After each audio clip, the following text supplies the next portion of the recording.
প্রিয় শিক্ষার্থীরা, আশা করি তোমরা সবাই ভালো আছো এবং বাসায় নিরাপদে আছো। আমি তোমাদের রুহুল কাইম স্যার আবারও হাজির হয়েছি উদ্ভিদ বিজ্ঞানের সপ্তম অধ্যায়ের সর্বশেষ কিছু টপিকস নিয়ে। আজকে সপ্তম অধ্যায়ের ফুল লেকচারে তুমি পুষ্প প্রতীক এবং উদ্ভিদের দুইটি গুরুত্বপূর্ণ গ্রুপ একবীজপত্রী এবং দ্বিবীজপত্রী সম্পর্কে ধারণা পাবে এবং আজকে যে শিখন ফলগুলো তোমাকে শেখানোর চেষ্টা করা হবে সবগুলোই প্রয়োগের জন্য এবং উচ্চতর দক্ষতার জন্য অত্যন্ত গুরুত্বপূর্ণ। এই জন্য বাসাতে এগুলো ছবি আঁকিয়ে সুন্দর মতো বর্ণনা করবা এবং পুষ্প প্রতীকের চিহ্নিত চিত্রটি বারবার প্র্যাকটিস করতে হবে, যেটা অত্যন্ত গুরুত্বপূর্ণ। গত ক্লাসে আমরা পুষ্প সংকেত শিখেছি, বিভিন্ন প্রকার পরাগধানী, বিভিন্ন প্রকার স্ত্রী স্তবক, বিভিন্ন প্রকার পুষ্প, এই জাতীয় আবৃতবীজীর বিভিন্ন উপাদানের কিন্তু বর্ণনা দিয়েছি এবং সেগুলো তোমাদেরকে বলেছিলাম মনে রাখার জন্য তোমরা টেবিল তৈরি করতে পারো বা মনে রাখার জন্য তোমরা বইতে মার্ক করে করে এগুলো পড়তে পারো। আমরা অমরা বিন্যাস পড়েছিলাম, যেটা এখন তুমি স্ক্রিনে দেখতে পাচ্ছ। বিভিন্ন প্রকার ফল পড়েছিলাম এবং সর্বশেষ এই যে পুষ্প সংকেত, এটা পড়েই কিন্তু আমরা গত ক্লাস শেষ করেছি। আজকে আমরা পুষ্প প্রতীক নিয়ে কথা বলবো। পুষ্প প্রতীক কি জিনিস? ইংলিশে বলা হচ্ছে ফ্লোরাল ডায়াগ্রাম, আর পুষ্প সংকেতকে আমরা গত ক্লাসে শিখেছি বলা হয় ইংলিশে ফ্লোরাল ফর্মুলা। তো ডায়াগ্রাম এবং ফর্মুলা এই দুইটা পরীক্ষার জন্য গুরুত্বপূর্ণ, কিন্তু ডায়াগ্রামটা প্রয়োগের জন্য বেশি গুরুত্বপূর্ণ। সুতরাং সেই টপিকসটা আমরা আজকে পড়বো। চলো আমরা পড়া শুরু করি। তুমি দেখতে পাচ্ছ বলা হচ্ছে যে প্রতীকের মাধ্যমে, মানে একটা ডিজাইন থাকবে একটি পুষ্পের কি অক্ষের সাপেক্ষে? মাতৃ অক্ষ। এখন মাতৃ অক্ষ কি জিনিস এটাকে আমরা আগে শিখে ফেলি। এটা তুমি একটা উদ্ভিদ দেখছো, এখানে দেখতে পাচ্ছ তার একটা মঞ্জুরি পত্র আছে, তারপরে এখানে তুমি ফুলের অংশটা দেখতে পাচ্ছ। এটা আমি কার্সর দিয়ে যেটা ঘোরাচ্ছি, তাহলে এই পুষ্পকে ধারণ করেছে এই যে যে অক্ষটা, এই অক্ষটাকে বলা হচ্ছে মাতৃ অক্ষ। দেখো মাতৃ অক্ষের বিপরীত দিকে কিন্তু আছে মঞ্জুরি পত্র, এই যে এখানে লেখা আছে মঞ্জুরি পত্র, হ্যাঁ নিচেরটা মঞ্জুরি পত্র। তাহলে এই যে মাতৃ অক্ষের সাপেক্ষে মাতৃ অক্ষটাকে চিনে ফেললাম। মাতৃ অক্ষ চিনে আমাদের লাভ হলো কি? একটা ফুল গাছে থাকা অবস্থায় ফুলের সামনের দিক কোনটা আর ফুলের পশ্চাৎ দিক কোনটা, এটা আমরা নির্বাচন করতে পারি। তুমি এখন দেখো এই ফুলটার সামনের দিক হয়ে গেছে মাতৃ অক্ষের বিপরীত দিকটা, আর পশ্চাৎ দিক হয়ে গেছে মাতৃ অক্ষের দিকের অংশটা। তুমি আমাকে বলতে পারো, স্যার আমি তো মঞ্জুরি পত্রের সাপেক্ষেও ফুলের সম্মুখ পশ্চাৎ ভাগ নির্বাচন করতে পারি। আমি তো এটাও বলতে পারি যে যেদিকে মঞ্জুরি পত্র আছে সেটা ফুলের সম্মুখ দিক, আর মঞ্জুরি পত্র যেদিকে নাই ওই দিকটা হচ্ছে ফুলের পশ্চাৎ দিক। তোমার জন্য উত্তরটা হচ্ছে সব ফুলের মঞ্জুরি পত্র থাকে না, সেক্ষেত্রে ফুলের সম্মুখ এবং পশ্চাৎ ভাগ তুমি নির্বাচন করতে পারবা না। এই জন্য ফুলের সম্মুখ এবং পশ্চাৎ এই দুইটা ভাগ, এই দুইটা দিক নির্বাচনের জন্য মাতৃ অক্ষের প্রয়োজনীয়তা আছে। তাহলে আমরা মাতৃ অক্ষটাকে চিনে ফেললাম। তাহলে মাতৃ অক্ষে সাপেক্ষে বা মাতৃ অক্ষের তুলনায় তারপরে মোটামুটি সংজ্ঞাটা হচ্ছে পুষ্প সংকেতের মতো বিভিন্ন স্তবকের পুষ্পপত্রগুলোর অবস্থান দেখাবো আমরা, বৃতি কিভাবে বিন্যস্ত, দল কিভাবে বিন্যস্ত, তাদের সংখ্যা দেখাবো, তারা নিজেদের সাথে পরস্পর যুক্ত আছে কিনা, তার মানে সমসংযোগ, একটা স্তবক অন্য স্তবকের সাথে যুক্ত আছে কিনা, অসম সংযোগ, তাদের পুত্র ও পুষ্পপত্র বিন্যাস দেখাবো, অর্থাৎ এটা মুক্ত, প্রান্ত স্পর্শী, না টুইস্টেড, যে পুষ্পপত্র বিন্যাসের আমরা প্রকারভেদ শিখেছিলাম সেই জায়গাটা এখানে অ্যাপ্লাই করব। এবং তাদের অমরা বিন্যাসটা কিরকম, অমরা বিন্যাস আমরা শিখেছিলাম মার্জিনাল, এক্সাইল, সুপারফিশিয়াল, কোন ধরনের অমরা বিন্যাস পাওয়া যায়, এইগুলো, এই বৈশিষ্ট্যগুলো যে প্রতীকের মাধ্যমে দেখানো হবে তাকেই বলা হবে পুষ্প প্রতীক। তাহলে এখানে এই প্রথম 3 লাইনে পুষ্প প্রতীকের সুন্দর করে সংজ্ঞাটা দেওয়া আছে, খুবই গুরুত্বপূর্ণ। জ্ঞান হিসেবে যেমন আছে অনুধাবন, এবং শুধু পুষ্প প্রতীকের ছবিটা অনেক সময় আঁকায় দিলে 3-3 পাওয়া যায়, 3 মাসের প্রশ্ন আসে যে জবা ফুলের বা ধান গাছের পুষ্প প্রতীক অঙ্কন করো। তোমার সিলেবাসে কিন্তু 2টাই পুষ্প প্রতীক আছে, এই 2টা প্র্যাকটিস করলে কমন পেয়ে যাবে। এখন পুষ্প প্রতীককে আমরা যদি বাস্তবে দেখি তাহলে সেটা কিরকম, এই যে এটা দেখো, খেয়াল করো, এটা হচ্ছে জবা ফুলের পুষ্প প্রতীক আমরা দেখছি। তাহলে তুমি দেখছো এখানে যে পুষ্প প্রতীক অঙ্কন করা হয়েছে সেখানে মাতৃ অক্ষটাকে একটা ডট আকারে দেখানো হয়েছে, একটা বিন্দু আকারে দেখানো হয়েছে যখন আমরা পুষ্প প্রতীক অঙ্কন করব। এবং এখানে বলে রাখা জরুরি, তুমি দেখো এই মাতৃ অক্ষের সাপেক্ষে কোন স্তবকটা কত দূরে অবস্থিত সেটা তুমি বুঝতে পারছো। মাতৃ অক্ষের কাছাকাছি কিন্তু উপবৃত্তি, আর দূরে আছে কিন্তু স্ত্রী স্তবক, তাই না? লেভেলিং দেখলে তুমি বুঝতে পারছো। তাহলে মাতৃ অক্ষের এটাও একটা প্রয়োজনীয়তা, যে মাতৃ অক্ষ সাপেক্ষে কোন স্তবক কত দূরে অবস্থিত সেটাকে বোঝার জন্য আমার পুষ্প প্রতীক দরকার। তাহলে আসো আমরা এটাকে একটু ব্যাখ্যা করি, এই পুষ্প প্রতীক যেটা আমরা দেখছি সেটাকে যদি ব্যাখ্যা করি। তুমি অলরেডি এখানে দেখতে পাচ্ছ, আমরা দেখছি কি, যেখানে উপবৃত্তির প্রতিটা সদস্য, উপবৃত্তাংশ 5টি, এবং কেউ কারোর সাথে লেগে নেই, এই জন্য মুক্ত। পরেরটা দেখো, সেকেন্ড, এই যে দাগ কাটা যেটা, বৃত্তির সংখ্যা 5টি দেখছি, কিন্তু দেখো এটা প্রান্তটা স্পর্শ করছে, তার মানে এরা পরস্পর সংযুক্ত, তার মানে ভালভেট বা প্রান্ত স্পর্শী বলতে পারি এদের পুষ্পপত্র বিন্যাস, ভালভেট বা প্রান্ত স্পর্শী, যেটা বৃত্তির ক্ষেত্রে প্রযোজ্য। ভিতরে দেখো দলমণ্ডলের কথা বলা আছে, দলমণ্ডলে পাপড়ি আছে কয়টা? 5টা, গুনলে পেয়ে যাবা, এবং তারা লেগে নেই, মুক্ত। কিন্তু এখানে দেখতে পাচ্ছ একটা পুং দণ্ডের সাথে, পুং নলের সাথে যুক্ত, এবং এই পুষ্প পত্র বিন্যাস দলের হচ্ছে টুইস্টেড। এই যে দেখো পুংস্তবক গুলো এখানে দেখানো হচ্ছে, পুংস্তবকে পুংকেশর অনেকগুলো দেখা যাচ্ছে, এবং একটা গুচ্ছে থাকে, এবং সকল পুংদণ্ড একক নলে, একটা নলের মাধ্যমে যুক্ত।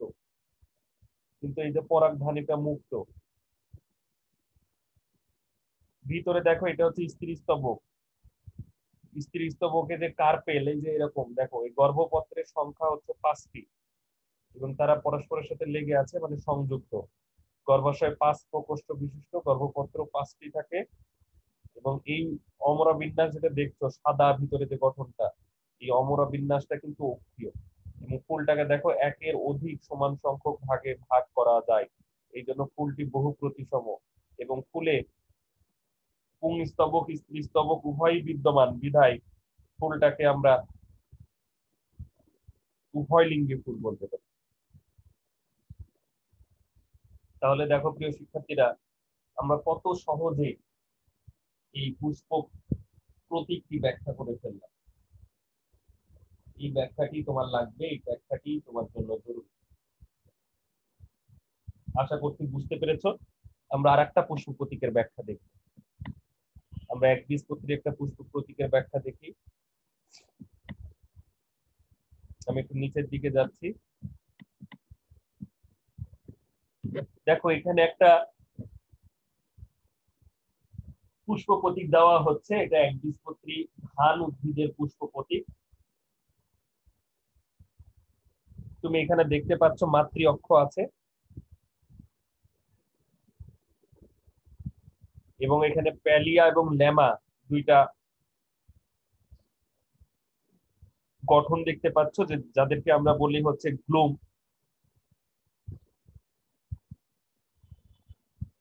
এবং পুষ্পপুর যে আছে সেটা দেখতে পাচ্ছ, ক্ষুদ্র আকৃতির দুইটা পুষ্পপুর বা লডিকিউল দেখা যাচ্ছে। ফুলটি উভয়লিঙ্গী, কারণ এখানে দেখো পুংস্তবক এবং স্ত্রী স্তবক উভয়ই আছে। এই যে পুংকেশরের এখানকার অবস্থান দেখো, তিনটা তিনটা করে দুই আবর্তে সজ্জিত। গর্ভাশয়ের গর্ভপত্র বা প্রকোষ্ঠ একটি। এই সরল প্রকৃতির পুষ্প প্রতীকটি এখানে দেখানো হচ্ছে। তাহলে এটা হচ্ছে পোয়েসি বা একবীজপত্রী উদ্ভিদের পুষ্প প্রতীক। ধানের পুষ্প প্রতীকটা তোমাদেরকে সংক্ষেপে দেখাই দিলাম। তাহলে প্রিয় শিক্ষার্থীরা, আমরা পুষ্প প্রতীক শেষ করেছি, এখন আমরা কতগুলো গোত্র নিয়ে পড়বো।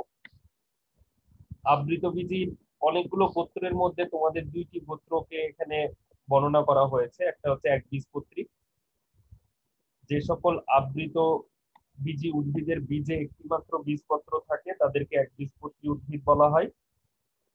ধান, গম, ভুট্টা, আখ, পেঁয়াজ, রসুন এগুলো সবই হচ্ছে আবৃতবীজী উদ্ভিদ এবং একবীজপত্রী। আমরা এদের ক্ষেত্রে এই বৈশিষ্ট্যগুলো বলতে পারি। একটা বীজপত্র থাকবে, মূল হবে গুচ্ছাকার। এটা আমরা ক্লাসের শুরুতে প্রথম দিককার লেকচারে পেয়েছি এই তথ্যটা, মূল কেমন গুচ্ছকার হয় আবৃত বীজ যখন পড়ানো শুরু করেছিলাম। পাতার শিরাবিন্যাস সমান্তরাল, এটাও শুরুর দিকে বলা হয়েছে ফার্স্ট লেকচারে। পুষ্পপত্রের সংখ্যা 3 বা 3-এর গুণিতক, এটাও আমরা পড়েছি ট্রাইমেরাস, গত ক্লাসেই পাবা এটা তোমরা। এবং বীজপত্রের অবস্থান, বীজের যে পত্রটা থাকে, যে প্রথম বৈশিষ্ট্য, যে বীজপত্রটার অবস্থান হচ্ছে শীর্ষ, এবং যে ভ্রূণমুকুল মুকুল থাকবে সেটা হবে পার্শ্বীয়। খুবই গুরুত্বপূর্ণ একবীজপত্রী গোত্রের উদ্ভিদগুলো। দেখো এই ধান, গম, ভুট্টা এগুলো সারা পৃথিবীর মানুষের প্রধান খাদ্যশস্য। আমাদের খাদ্য চাহিদা পূরণে এই গোত্রের উদ্ভিদের ভূমিকা অপরিসীম। এই গোত্রের উদ্ভিদ আমাদের ম্যাক্সিমাম খাদ্য চাহিদা পূরণ করে। শুধু আমাদেরই না, পৃথিবীর সকল প্রাণীর, সকল জীবের মেন খাদ্যশস্যই হচ্ছে একবীজপত্রী। এই জন্য এদের গুরুত্ব বলে শেষ করা যাবে না। এখন বলা হচ্ছে এদের প্রায় 8,000 প্রজাতি যারা ঘাসের সাথে সম্পর্কিত। বাংলাদেশে প্রায় 285 প্রজাতি পাওয়া গেছে। হ্যাঁ, এদের এখানে কিছু বৈশিষ্ট্য তুলে ধরা হয়েছে। দেখতে পাচ্ছ যে পাতা কাণ্ড বেষ্টিত, লিগিউল বলা হয়। আর এইটাই হচ্ছে সেই স্পাইকলেটের গঠন।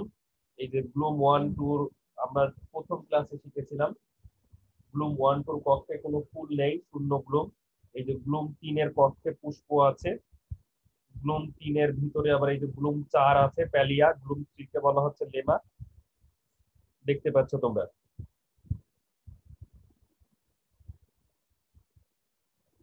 এবং এখানে পুষ্পপুট লডিকিউলকে দেখানো হচ্ছে। পুংকেশর, স্ত্রী কেশর দেখছো, স্ত্রী কেশর দেখো পালকের মতো। হ্যাঁ, এই জাতীয় বৈশিষ্ট্যগুলো এখানে দেওয়া আছে। তোমরা ধান গাছের ক্ষেত্রে এই বৈশিষ্ট্যগুলো মিলাতে পারবা।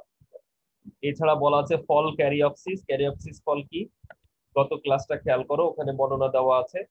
পরাগধানী সর্বমুখ, এটাও গত ক্লাসে আমরা বর্ণনা শিখেছি। পরাগধানী সর্বমুখ বলতে কি বুঝি, অর্থাৎ সব দিকে হেলতে পারে, সব দিকে ঘুরতে পারে, এই জন্য বলা হচ্ছে পরাগধানী সর্বমুখ।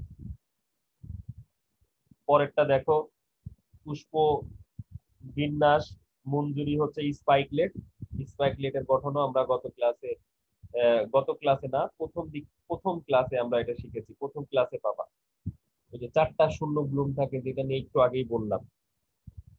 আর কাণ্ড সাধারণত নলাকার এবং মধ্যপর্ব ফাঁপা। এই যে নলাকার, এবং এই যে এটা যদি একটা পর্ব হয় আর উপরে যদি একটা পর্ব থাকে, এই মধ্য পর্বটা হবে ফাঁপা।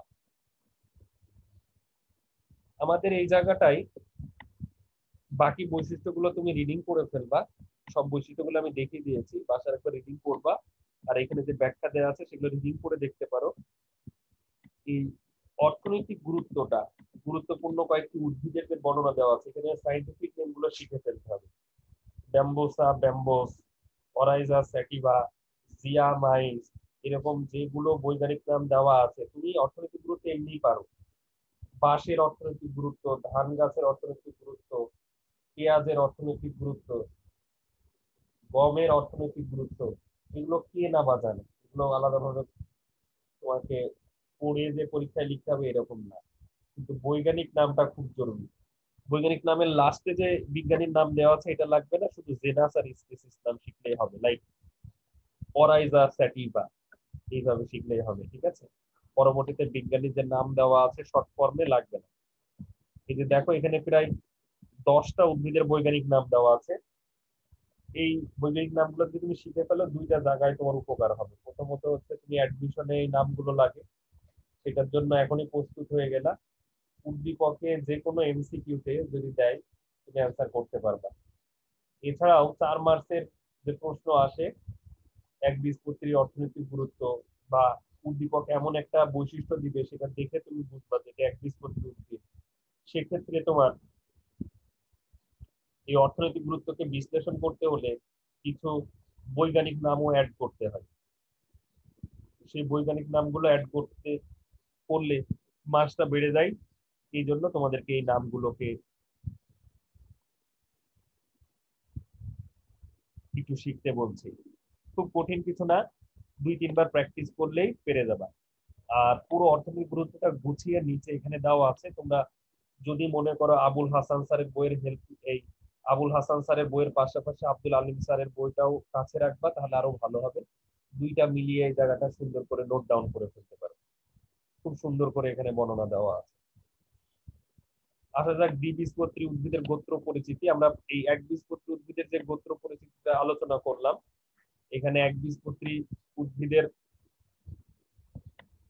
যে গোত্রটা নিয়ে কথা বলা হয়েছে সেটার নাম তুমি দেখতে পাচ্ছ, পোয়াসিয়ে। আগে গ্রামে নিয়েছিল, ঠিক আছে। এখন আমরা দ্বিবীজপত্রীর গোত্র নিয়ে একটু বর্ণনা দিব।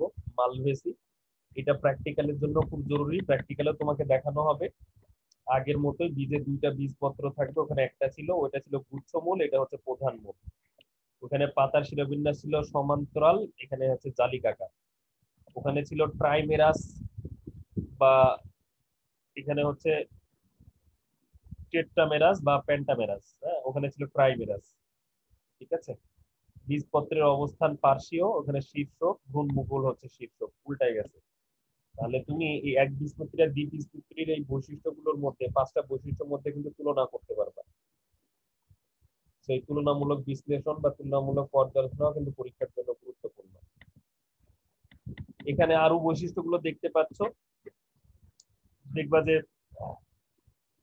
জবা ফুল বা জবা ফুলের পাতাও হতে পারে, এগুলোকে চাপ দিলে হাতে কিছু রোমশ অংশ লেগে যায় এবং মিউসিলেজ পূর্ণ পদার্থ থাকে, যেটা পিচ্ছিল।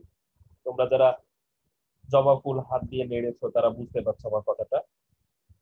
উপপত্র মুক্ত পার্শ্বীয়, এক পাশে থাকে, নিচে এটা ছবি দেওয়া আছে। হুম, এই যে নিচের গোড়ায় দেখো উপপত্র, এই যে এটা মুক্ত এবং পার্শ্বীয়। পুষ্প একটাই হবে, পুষ্প একটাই হয়, একক পুষ্প, সাইমোস, এবং উপবৃতি থাকে। এবং এই যে দেখো এটা দেখলে বুঝতে পারছো পুংকেশর বহু, এক গুচ্ছ, এবং এই যে গর্ভদণ্ডের চারিদিকে বেষ্টিত। পরাগধানী এই যে এক প্রকোষ্ঠী বৃক্কের মতো, এই ছবিটা দেখো। আর এই যে পরাগধানীর পরাগ রেণুটার গঠন দেখো বৃহৎ এবং কণ্টকিত।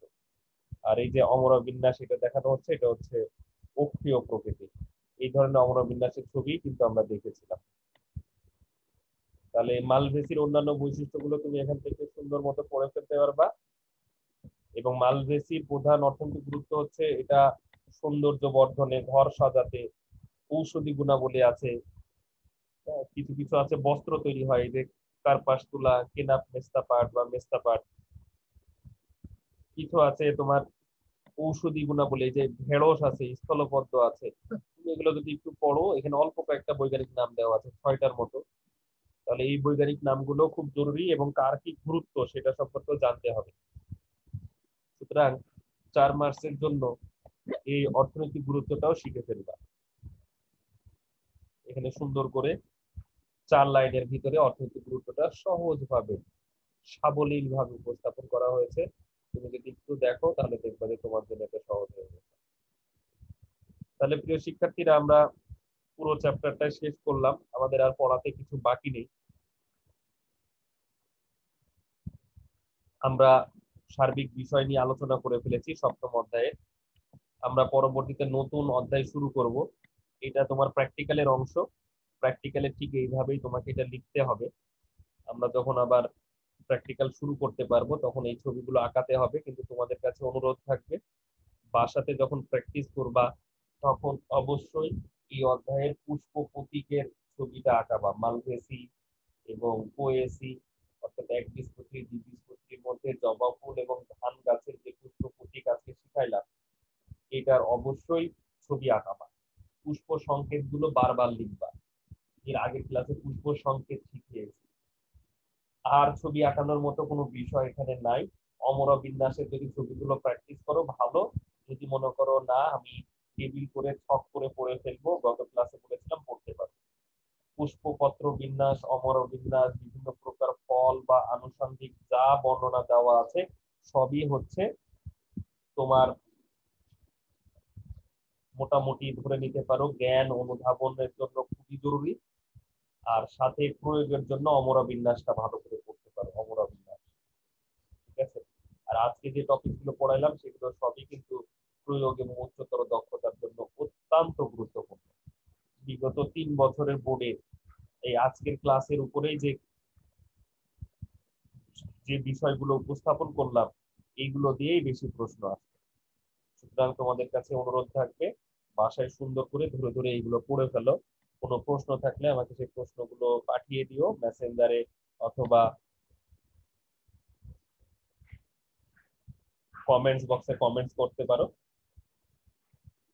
নগ্নবীজি যে পাঠটা আছে সাইকাস বা নগ্নবীজি, এটাও 2 মার্চের জন্য বিভিন্ন জায়গা আছে, জীবন্ত জীবাশ্ম,